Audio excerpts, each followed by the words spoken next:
Hello everyone, my name is Lauren Cocke, and today I will be going over Harvard University's Digital Library of Women Working from the 1800s to the 1930s. First, let's talk a little bit about how this collection started and the history behind it. On their About page, they explain that the Harvard Library's holdings have had women's history transcribed across their collection since 1638. Then a new group of library curators decided to examine the holdings and compile them into a collection that would be accessible to everyone. This collection is now made up of 650,000 individual pages from books and trade catalogs, along with 900 archives and manuscript items and 1,400 photographs. The collection explores women's impact on the economic life of the U.S. between the 1800s and the Great Depression. Now let's go back to the homepage and explore the collection and some of the features the library has to offer. The homepage shows you multiple ways to explore this collection. The first is just by browsing through all the items the collection has. You can change the amount of items you see on the page by changing the results per page, or the orientation of the items through here. There's also a limit your search feature on the sidebar here. You can limit your search by creator or contributor, date, place of origin, publisher, language, genre, culture, material and technique, subject, place, series, digital format, or by which repository the item is in. There is also a search feature at the top of the page if you want to get more specific about what you're searching for. There's also a search inside the text, which allows you to search inside of a book or item that they may have. So we will search the Ladies' Home Journal as an example.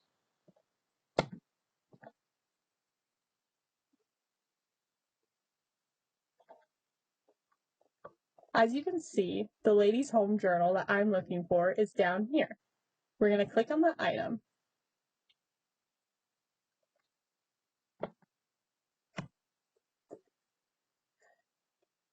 In it, you will see that a viewer pops up right here. In the viewer, you can see the amount of pages the item has on the side or down below here. You can also zoom in and out of the page. You may also drag the page to get a specific area you want to, or you can change the page's orientation. And then you can click this little home button icon to go back to the way the page was showing beforehand. You can go to different areas of the page, or go to a different page by selecting these arrows here, or over on this area and selecting a specific page number. There's also multiple volumes within this issue, which you can go to by selecting over here, or once again, going down here. Now I'm going to show you what it looks like in the full screen viewer, and you would open it by clicking this. Within the full screen viewer, there are other options that you can use, like the search within the text option.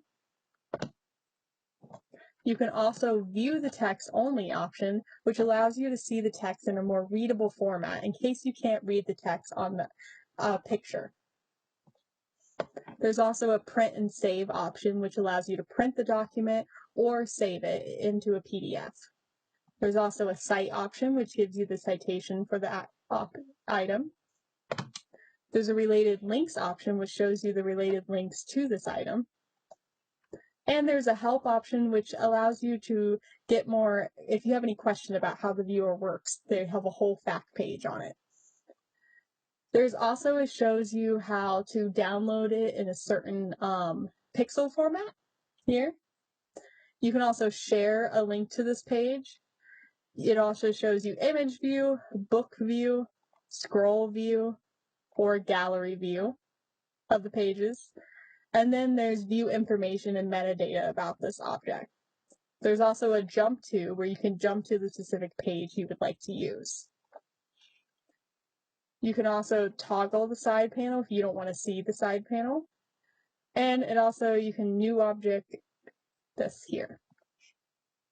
Now let's go back to the item and look at the cataloging information on the item, which shows you the title, the creator/contributor, the date, all the information you would use to probably catalog this item. Over here, you will see tools and related links. In it, it will allow you to download this item if you don't want to do it from up here. There's also a permalink, which will give you a permanent link to this page. So I would not use this link up here, as this is not permanent and it could disappear after a while, whereas the permalink is permanent and it will always bring you back to this page. There's also more item details in the LIS record, and you can copy the manifest link. They also have a contact area right here, which gives you the email and phone number if you have any questions about how this item was obtained or information that would not be readily available in this information on the item.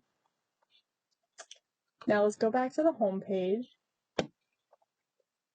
And that was basically just a very basic overview of the digital library. And I certainly recommend exploring it in further detail, as it's a very unique collection and really gives you a very rich and feminist history behind the women who were working during this time and their impact on the economic life of the United States during this time period.